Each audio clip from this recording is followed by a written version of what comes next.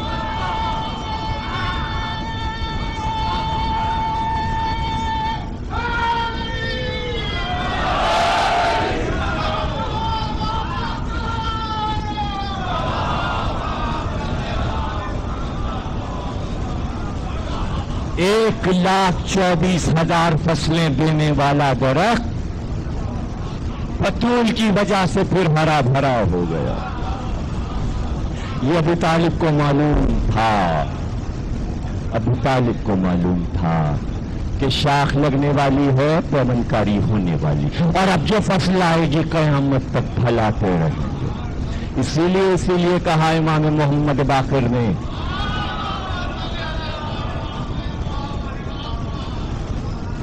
شیعہ اس درخت کے پتے ہیں، اس درخت کے. کون؟ وہ درخت طوبہ جس کے ہم پھل ہیں اس درخت کے پتے ہیں شیعہ. میر کا آپ کو شعر یاد ہے نا؟ پتا پتا بھوٹا بھوٹا حال ہمارا جانے، جانے نہ جانے گل ہی نہ جانے، باغ تو سارا جانے. پتے بنے ہوئے ہیں، درخت کے پھلوں اور پھولوں کی خبر نہیں کہ شہادت آ گئی ہے. باغ تو سارا جانے ہے، پتے کیسے؟ باس تو گل بنے ہوئے، ہم اس قوم کے گل ہیں. ارے گل نہ ہو جاؤ، اس ذکر سے کٹ کے گل نہ ہو جانا، گل نہ ہو جانا. جب تک اس ذکر کی اہمیت نہیں سمجھو گے بات سمجھ میں نہیں آئے گی. اور پھر کہہ رہا ہوں، مجمع کو ذکر کی ضرورت ہوتی، ذکر کو مجمع کی ضرورت نہیں ہے. اس پہ اٹھنا، اس پہ کرنا، مجمع یہ فضول کی باتیں ہیں، سطحی باتیں ہیں. مجمع آئے، لوگ آئیں، جوان آئیں، بچے آئیں، ان کا فائدہ ہے، ہمیں کوئی ضرورت نہیں ہے. جتنے بھی سنیں ہم خوش ہوتے ہیں کہ کم نے سنا، اس لیے کہ خدا کو اقلیت پسند، اس نے اکثریت کی رد کی. اور جب کبھی اکثریت ہو جاتی تو میں دہل جاتا ہوں، دیکھیے کوئی نیا شورشا ہونے والا ہے. اس لیے کہ جہاں اکثریت بڑھ جائے، حضرت علی نے کہا شہرت میں اور مجمع میں آفت ہے. اولے علی جہاں مجمع بڑا سمجھیے کوئی آفت آئی تو آفتیں تو کم نہیں ہے نا. جہاں مجمع بڑھتے ہیں آپ کی آفتیں تو ہر سال آتی ہیں. اس لیے بہتر ہے کہ اقلیت میں سمٹا ہوا یہ چھوٹا سا مجمع، سمجھنے والے کم اور معرفت کی باتیں، ہم اس میں خوش ہوتے ہیں. اس لیے کہ سمجھنے والے تو ہیں، یہ تو نہیں ہے نا کہ کہاں کی سنی اور کہاں کی آ کے سنا دی. اور بات تو یہ کہ سب پڑھا کیا نہیں، بس پڑھا بہت عمدہ. اب یہ کہ اب ایسے لوگ یہاں سے اٹھ کے جائیں، ہمیں ایسے لوگ نہیں چاہیں گے جو باہر جا کے یہ نہ بتا سکے کہ صاحب پڑھا کیا. ہمیں وہ چاہیے جو 10 برس کے بعد ملیں اور کہیں صاحب فلاں مجلس میں آپ نے یہ پڑھا تھا، دل اتنا بڑا. ایسے سامعین اچھے لگتے ہیں، ایسے لوگ اچھے لگتے ہیں. بطول لغوی معنی، اب دوسرے معنی. اور یہ ذرا بند الفاظ سے بتا رہا ہوں اس لیے کہ تشریح پوری میں نہیں کر سکتا. رسول نے جو تشریح کی ہے وہ بتا رہا ہوں، لغوی تشریح میں نے بتا دی. حضور نے جو فرمایا، معصومین نے جو فرمایا کہ بطول کے کیا معنی ہے، اور چھٹے امام نے فرمایا بطول کے معنی یہ ہیں کہ پیغمبر کی بیٹی کو بطول ہی کہتے ہیں. اب یہ دوسرے معنی، جس طرح مریم بطول تھی اسی طرح میری جدہ ماجدہ بھی بطول تھی.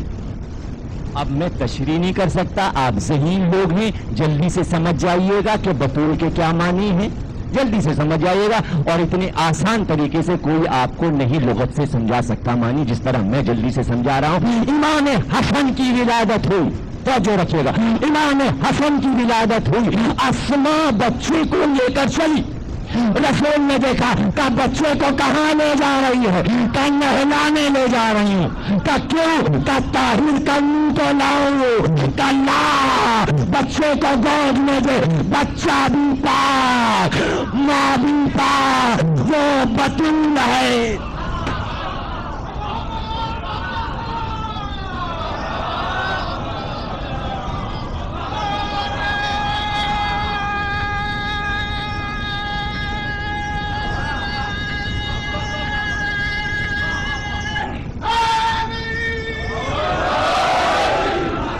بطول ہے، نہ ماں کو طہارت کی ضرورت، نہ بیٹے کو طہارت کی. بطول کا بیٹا طاہر طاہر، وہ بطول ہے. جیسے مریم بطول تھی، جیسے عیسیٰ پاک تھے وقت ولادت، مریم پاک تھی، ویسے ہی یہ بھی پاک. اور یہی سے ایک راز ہے جو نقطہ بتا رہا ہوں، معصومین نے بتایا کہ علی نے دوسری شادی کیوں نہیں کی. خدا کے لیے ہمارے ذہین لوگ سمجھ جائیں ہم کیا. یہ معصومین نے کہا ہے امر فاطمہ کی موجودگی میں دوسری شادی کیوں نہیں کی. معصوم نے کہا چونکہ بطول تھی.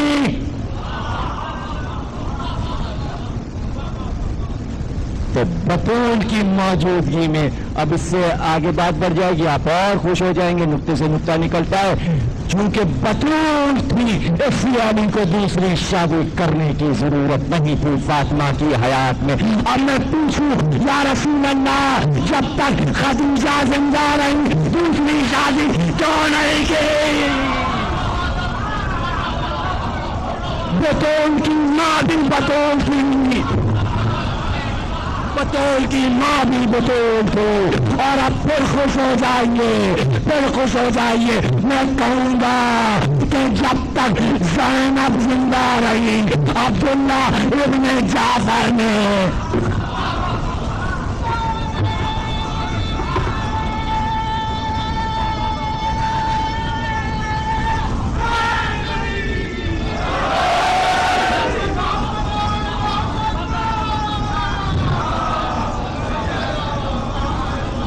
طہارت کا سلسلہ ہے,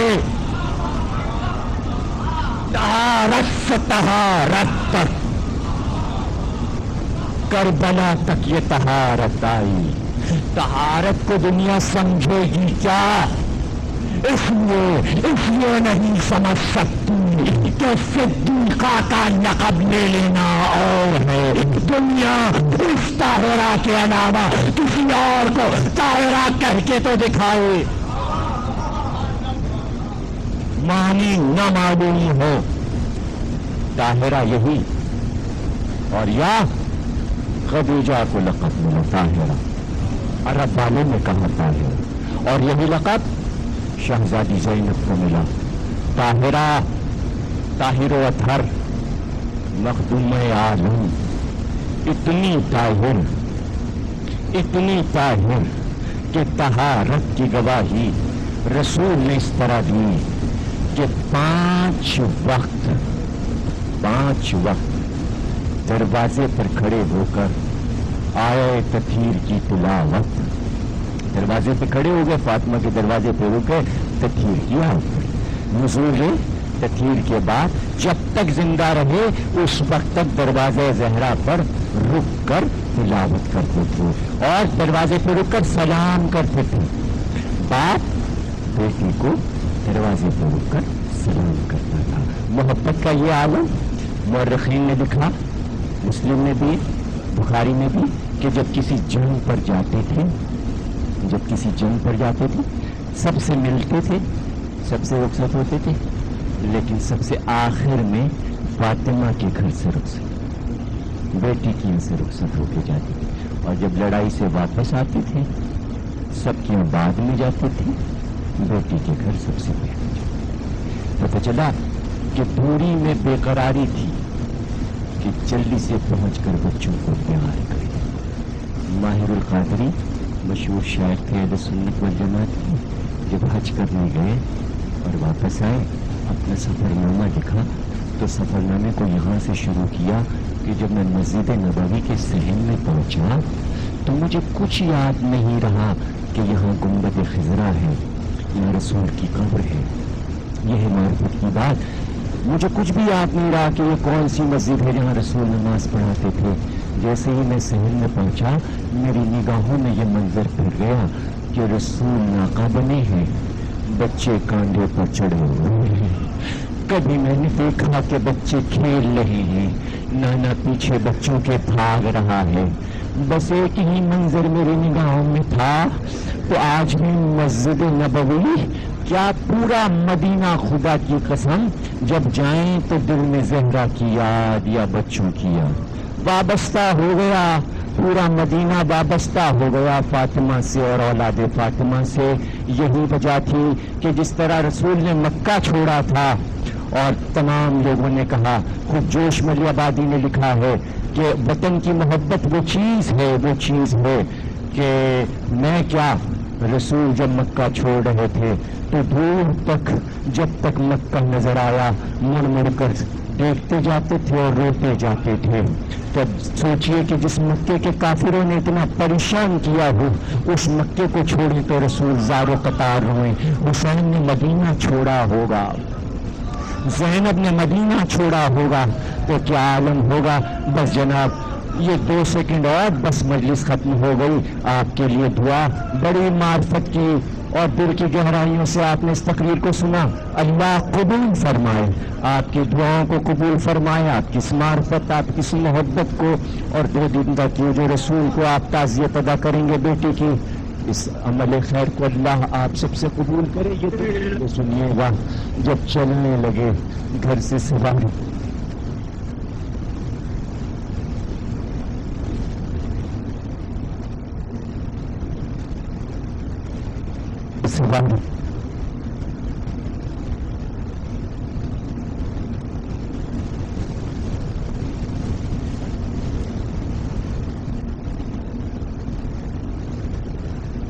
بقی کی طرف سے اماں کی گاڑی پہ چلیں گے کہاں زینب؟ ہم بھی چلیں گے, ہم بھی چلیں گے. سواریوں کا رخ مڑ گیا, جنت البقیع میں سواری پہنچی, زہرا کی بیٹی ماں کی قبر پہ پہنچی. بس یہ 2-4 جملے ایک بار بیٹی ماں کی قبر سے اٹھتی, جیسے ہی حسین ماں کی قبر کے پاس آئے, راوی کہتا ہے قبر سے آواز آئی, زینب ماں کے رامن چھوڑے گی نہیں, بجاؤ بازار شام میں, قید خانے میں, جہاں جہاں زینب وہاں فاطمہ میری بیٹی جان.